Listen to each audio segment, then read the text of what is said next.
Mesdames, Messieurs, bonsoir. Bienvenue sur Alizé pour votre édition de 19h. Nous sommes le jeudi 14 janvier. Voici les titres qui seront développés dans notre journal.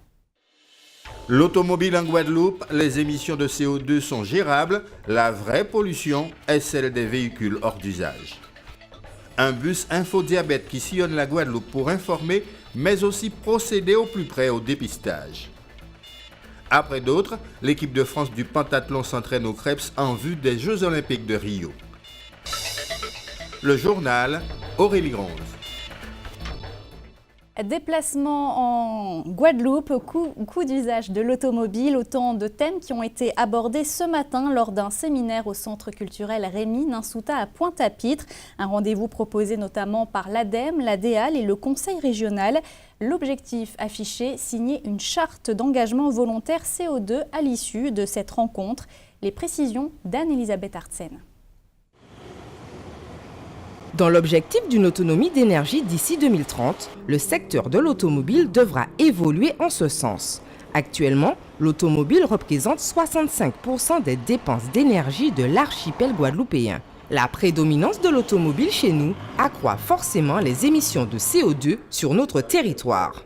Oui, donc la particularité de la Guadeloupe en matière de CO2 est que les conducteurs guadeloupéens émettent 2 fois plus de CO2 que les conducteurs métropolitains, soit 260 grammes de CO2 par jour et par habitant.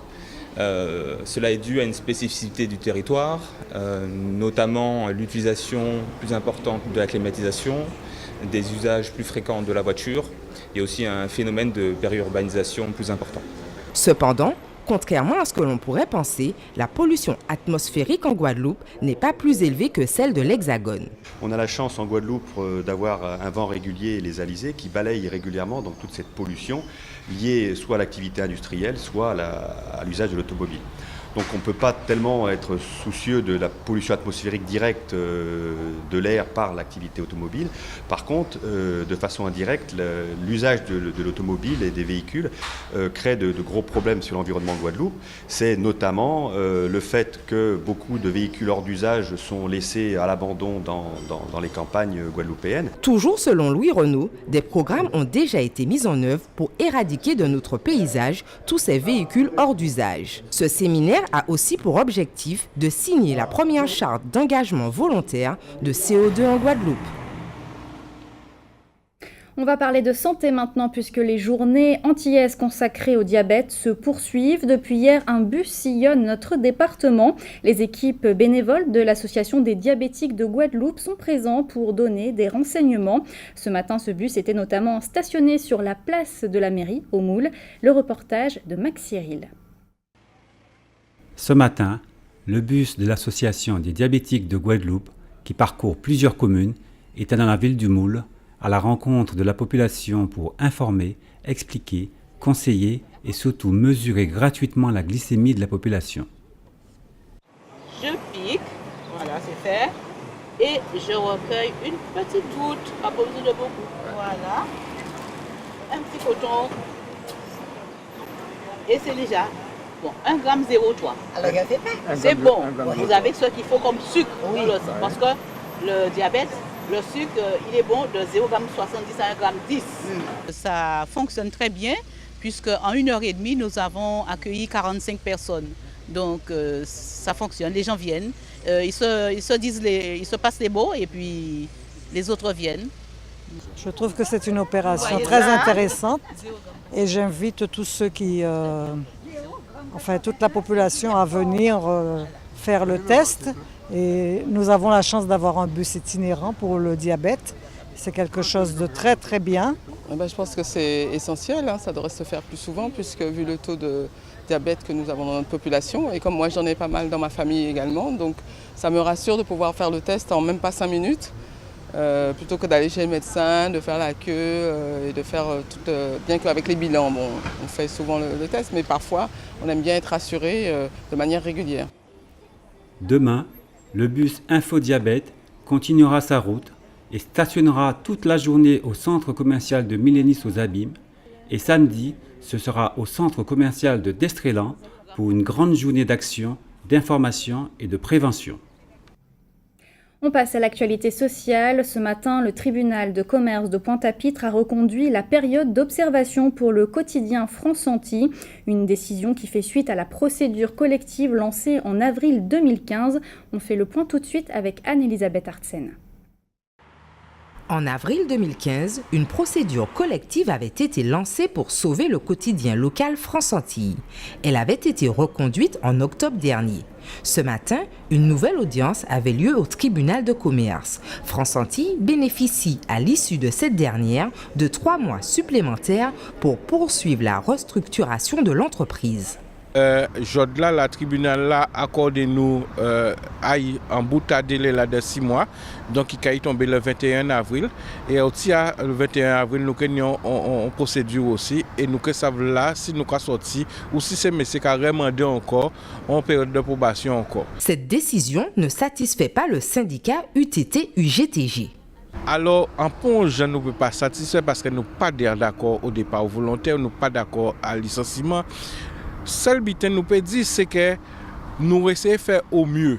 Nous essayons de faire au mieux et à bout de ça, nous toujours pas satisfaits parce que nous pas avec pour monde licencié parce que nous avons dit c'est pas faute à ces salariés là, c'est faute en direction qui pendant longtemps pas fait ça qui tenait à faire pour permettre que le journal là vive parce qu'il faut pas nous oublier nous c'est seul quotidien si département là à part pour dire qu'il y a plusieurs quotidiens nous avons dit que c'est la crise la discussion de la crise mais on a pensé qu'il faut permettre que Guadeloupéens approprient au journal là yo et tant que nous pouvons faire ça nous que toujours trouver nous dans cette situation là ça donc pour nous seule solution qui nie c'est de faire un journal approprié aux Guadeloupéens pour permettre que le journal là continue quoi.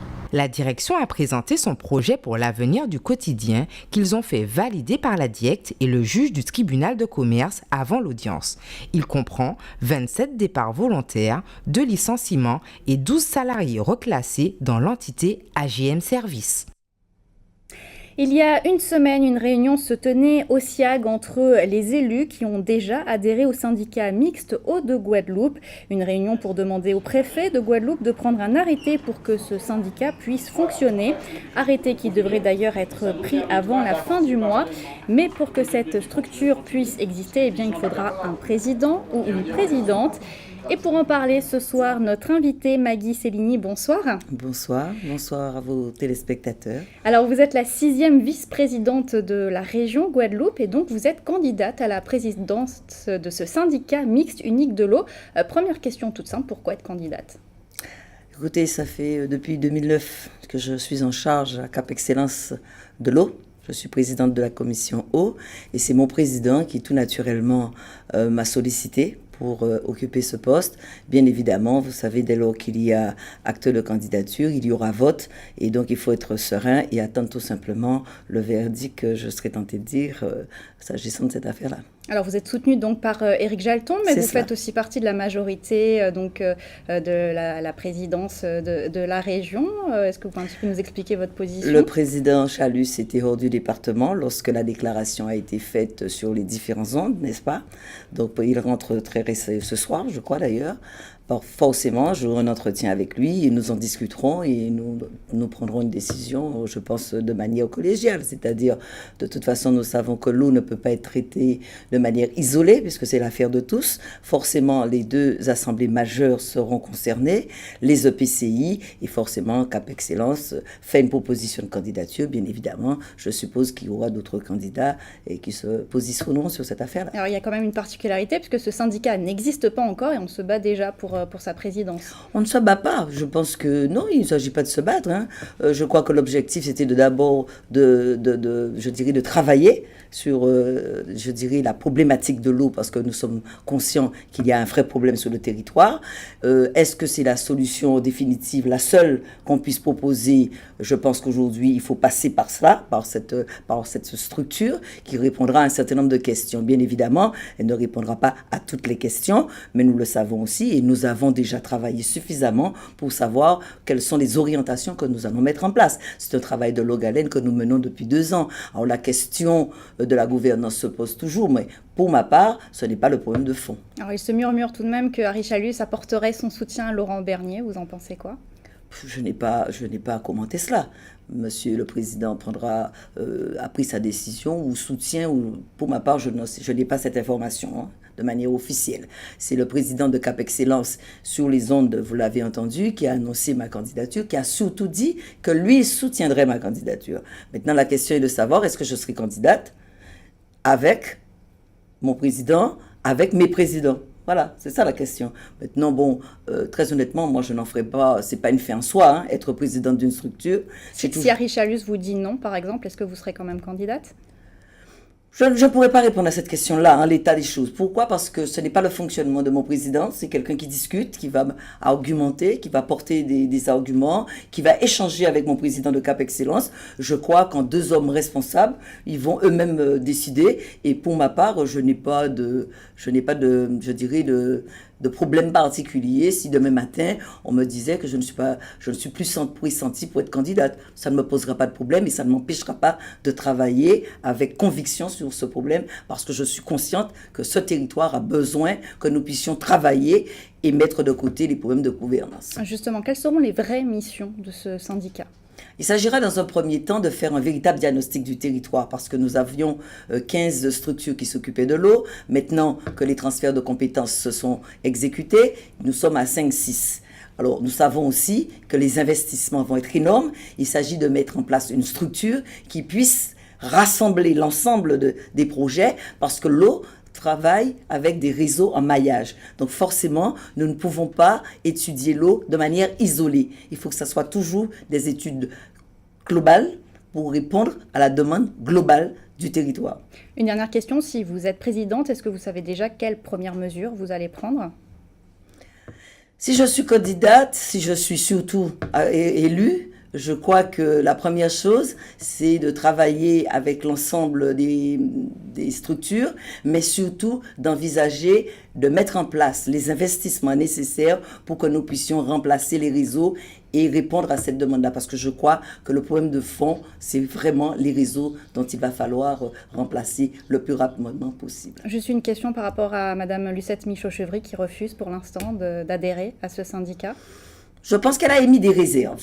Elle a émis des réserves s'agissant d'un certain nombre de détails portés sur les statuts, des réserves sur l'objet, et je pense que ce n'est pas irréversible et qu'il s'agira de discuter. C'est de la discussion que jaillit la lumière, dit-on. Merci en tout cas Maggie Cellini d'avoir été notre invitée ce soir sur le plateau d'Alizé.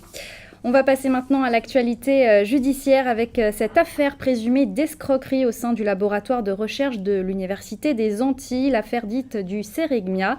L'ancien directeur Fred Célimène ainsi que l'ancien président de l'UAG Pascal Safache ont été mis en examen. Une directrice d'une société qui a travaillé avec le Cérégmia a également été mise en examen hier après 36 heures de garde à vue dans les locaux du service régional de police judiciaire au Lamentin. Tous les trois sont ressortis libres.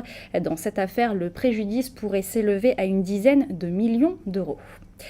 Direction à présent notre grande région de la Caraïbe. Nous nous rendons ce soir à Saint-Vincent, à Porto Rico et puis également à Sint Maarten où il sera question d'un concours culinaire régional. Voici la Minute Caraïbe.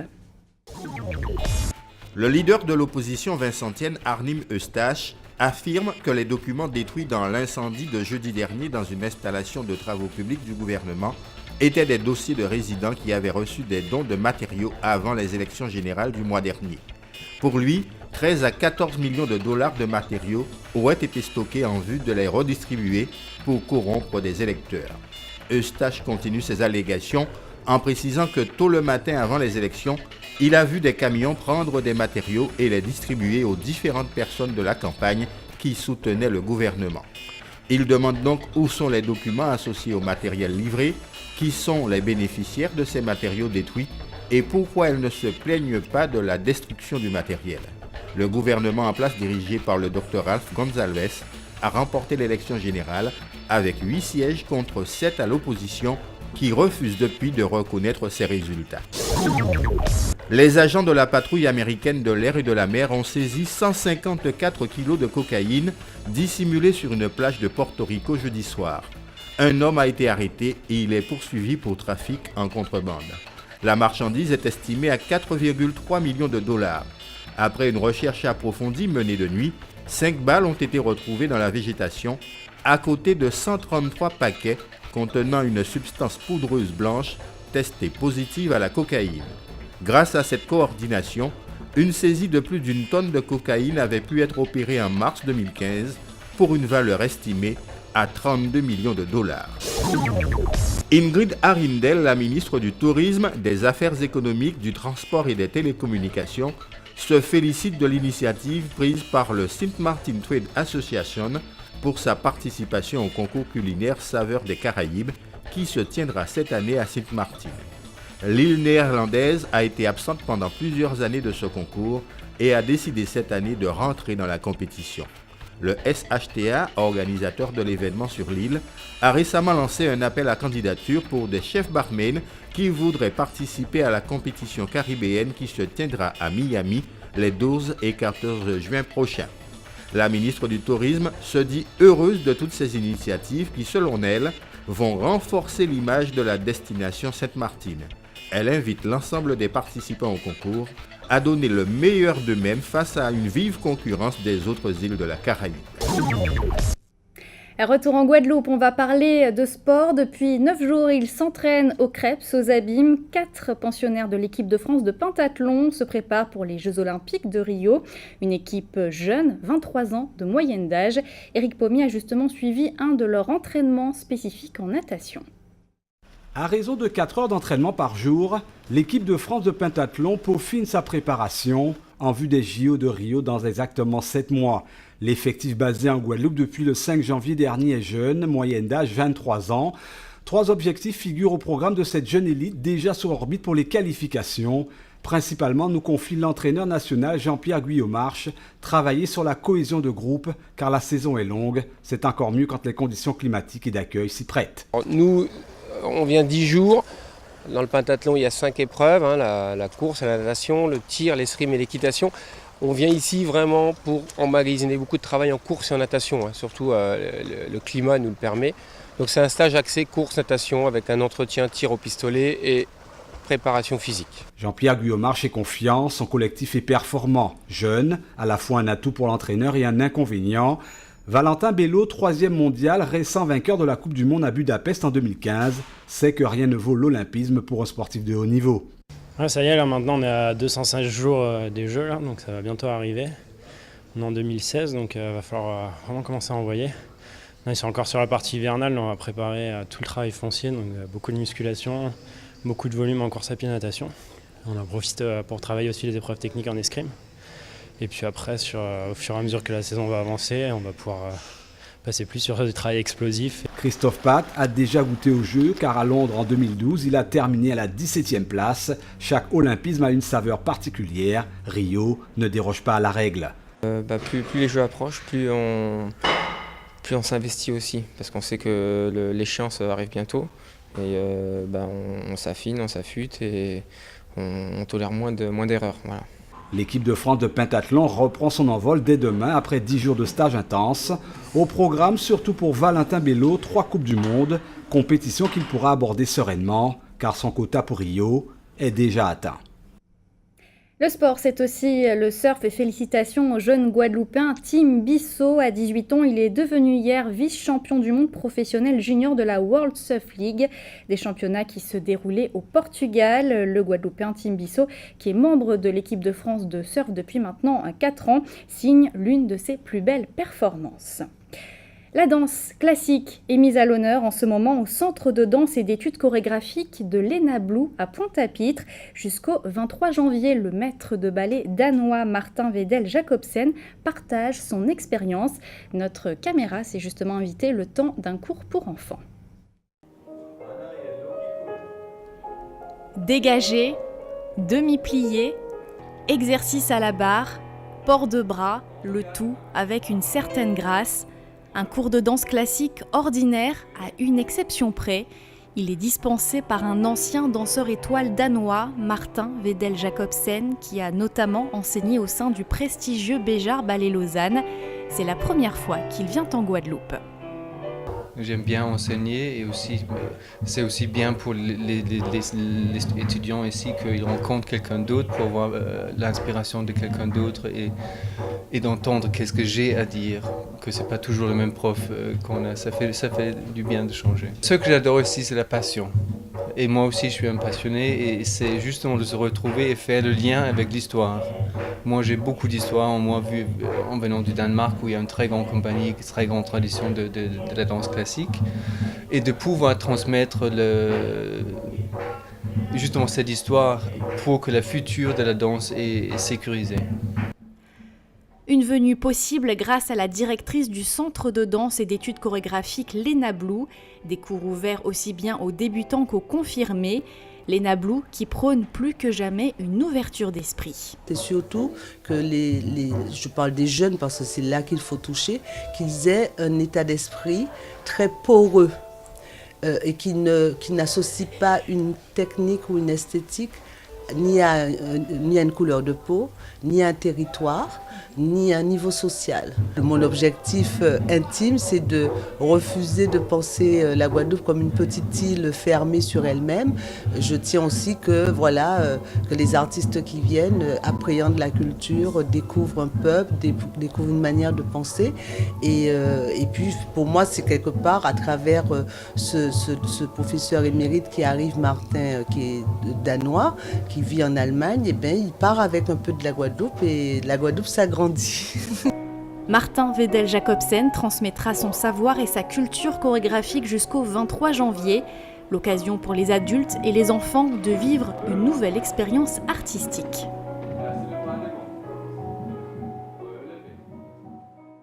Et c'est sur ces notes de musique classique que l'on va se quitter, mais avant on va jeter un rapide coup d'œil sur vos prévisions météo pour demain matin en Guadeloupe. C'est un temps agréable qui vous attend avec un beau soleil. Les températures afficheront au réveil entre 24 et 26 degrés. C'était le journal de la rédaction. Merci de votre fidélité. Dans quelques instants, votre rendez-vous sportif quotidien Minute Sport, suivi du journal de TF1. Vous retrouverez ensuite une météo détaillée de notre région, les pronostics hippiques de Prévert-Mayengo, et puis votre soirée sur Alizé, un épisode de Camping Paradis. Pour ma part, je vous donne rendez-vous demain à 12h30 pour toute votre actualité locale et régionale. Je vous souhaite une excellente soirée sur Alizé.